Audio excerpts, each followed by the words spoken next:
సాయిబాబా వివాదానికి సంబంధించి మళ్ళొక్కసారి ఇప్పుడు ఆనం గారు మాట్లాడాక పెద్ద చర్చ నడుస్తుంది. అయితే ఈ వివాదానికి సంబంధించి గతంలో కోర్టు ఇచ్చినటువంటి తీర్పు మీదన సీనియర్ జర్నలిస్ట్ శ్రీని గారికి సంబంధించినటువంటి ఒక కథనం చూద్దాం. ఏపీ ఎండోమెంట్స్ మంత్రి ఆనం రామనారాయణ రెడ్డి వ్యాఖ్యల వల్ల షిరిడి సాయిబాబా హిందూ దేవుడా కాదనే చర్చ మరోసారి మొదలైంది.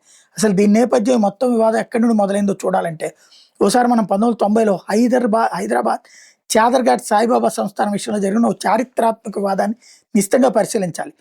ఆధ్యాత్మికత అనేది ఒక వ్యాపారంగా మారినప్పుడు దాన్ని కాపాడుకోవడానికి చట్టపరమైన లోపాలు ఎలా వాడుకున్నారో చెప్పడానికి ఆనాటి కోర్టు కేసు ఒక పక్కా ఉదాహరణ.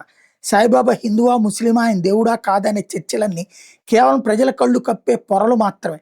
కోర్టు గడప తొక్కిన ఈ కేసు వెనక ఉన్న ఏకైక పరమార్థం కోట్లాది రూపాయల హుండీ ఆదాయం ఎవరి చేతుల్లో ఉండాలి అన్నటువంటిది. 1990లో దేవాదాయ శాఖ చాదర్ఘాట్ ఆలయం తమ ఆధీనంలో తీసుకోవడానికి ప్రయత్నించింది. దానికి కారణం అక్కడ వస్తున్న భారీ ఆదాయం. ఆ హుండీని ప్రభుత్వం లాక్కోకుండా కాపాడుకోవడానికి ట్రస్ట్ సభ్యులు కోర్టులో ఆడిన చదరంగంలో వాడిన అస్త్రమే ఇది. కేవలం హిందూ ఆలయం కాదు, సర్వమత సంస్థ. క్రైస్తవ ముసుగు ఒక్క ఆధారమైన ఉందా? ట్రస్ట్ సభ్యులు కోర్టులో తమ సర్వమత సంస్థ అని చెప్పుకోవడానికి క్రైస్తవ మతాన్ని కూడా వాడుకున్నారు. కానీ చాదర్ఘాట్ మందిరంలో కానీ వేరే సాయిబాబా మందిరంలో కానీ ఒక యేసుక్రీస్తు విగ్రహం కానీ మేరీమాత విగ్రహం కానీ ఎందుకు ప్రతిష్ఠించలేదు? క్రైస్తవ మతానికి సంబంధించిన ఏ ఒక్క ప్రధాన ఆచారం అక్కడ జరగలేదు. కేవలం చట్టంను తప్పించుకోవడానికి క్రైస్తవం అనే పదాన్ని ఒక రక్షణ కవచంగా వాడుకున్నారే తప్ప అక్కడ ఆ మతానికి ఎటువంటి స్థానము లేదన్నదే పచ్చి నిజం. లేకపోతే ముస్లిం సంప్రదాయాల నాటకం. సమాధి లేని చోట పూజలేంటి? సాయిబాబా ముస్లిం తత్వంతో బతికారు కాబట్టి ఇది ముస్లింలకు కూడా చెందుతుందని ట్రస్ట్ వాదించింది.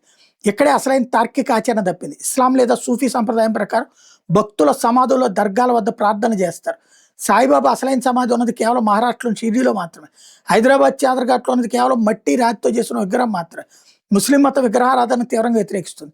మరి సమాధి లేని చోట కేవలం విగ్రహం పెట్టి దానికి హిందూ పూజారులు హారతలు ఇస్తుంటే దాని ముస్లిం సంప్రదాయం అని ఎలా అంటారు? రూపం హిందూ హుండీ దగ్గరకు వచ్చేటప్పటికి సర్వమతం. ఆలయ ప్రాంగణంలో వినాయకుడి విగ్రహం ఉంటుంది, దత్తాత్రేయుడి విగ్రహం ఉంటుంది. పూజలు చేసేది హిందూ బ్రాహ్మణులు, చదివేది హిందూ మంత్రాలు, ఇచ్చేది కాకడ హారతులు, కొట్టేది కొబ్బరికాయలు. నిర్మాణం, ఆచారం, విగ్రహాలు అన్ని 100% హిందూ సంప్రదాయంలో ఉంటాయి. కానీ ఎప్పుడైతే ఆ గుడికి వచ్చే కోట్లాది రూపాయల హుండీ ఆదాయం దేవాదాయ శాఖ అడిగిందో అప్పుడు మాత్రం ట్రస్టీలకు సడన్గా మత సామరస్యం, సర్వమత సంభావన గుర్తుకొచ్చాయి.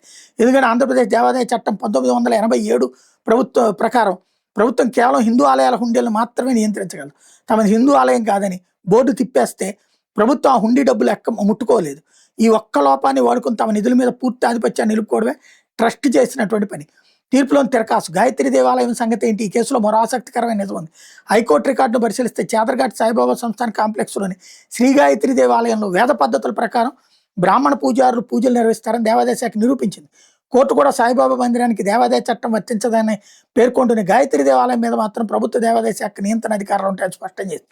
ఒకే కాంప్లెక్స్లో ఉన్న ఒక గుడి సర్వమతం, పక్కనే ఉన్న మరో గుడి హిందూ మతం అని వాదించడం ఉన్నది కేవలం హుండీ సంరక్షణ వ్యూహం అని ఈ సాంకేతిక అంశాలు నిరూపించాయి.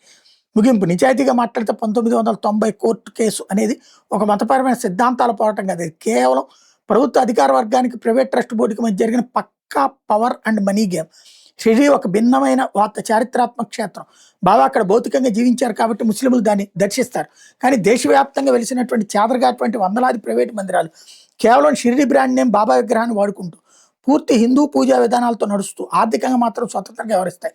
భక్తుల అమాయకత్వాన్ని, నమ్మకాన్ని పెట్టుబడిగా పెట్టి వచ్చే ఆదాయాన్ని కాపాడుకోవడానికి, చట్టపరమైన చిక్కుల నుండి తప్పించుకోవడానికి సర్వమత ముసుగుని చాలా తెలివిగా వాడుకున్నారు.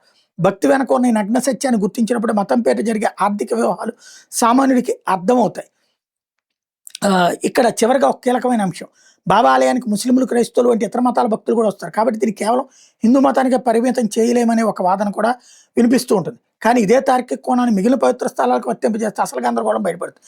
తిరుమల తిరుపతి దేవస్థానానికి కూడా ముస్లింలు, క్రైస్తవులు మరియు వివిధ మతాల వాళ్ళు ఎంతో భక్తితో వస్తుంటారు. మరి ఆ కారణంగా తిరుపతిని హిందూ సంప్రదాయానికి సంబంధం లేదని ప్రకటిస్తామా? అలాగే దేశవ్యాప్తంగా ఎన్నో ప్రముఖ ముస్లిం దర్గాలు ఉన్నాయి. వాటికి వేలాది మంది హిందువులు వెళ్తుంటారు. మరి ఆ మాత్రం చేత ముస్లిం మతానికి సంబంధించిన కావదని చెప్తామా? ఏ మత కేంద్రానికైనా ఇతర మతాల వాళ్ళు రావడం అనేది భక్తుల వ్యక్తిగత విశ్వాసం. కానీ ఆలయ పూజా పద్ధతులు, విగ్రహాల ఏర్పాటు మాత్రం పూర్తిగా హిందూ ఆచారాల ప్రకారమే జరుగుతున్నప్పుడు దాన్ని సర్వమత ముసుగుతో కప్పి ఉంచడం కేవలం హుండీ ఆదాయాన్ని రక్షించుకోవడానికి ఆడిన నాటకమేనన్నటువంటిది స్పష్టమవుతుంది.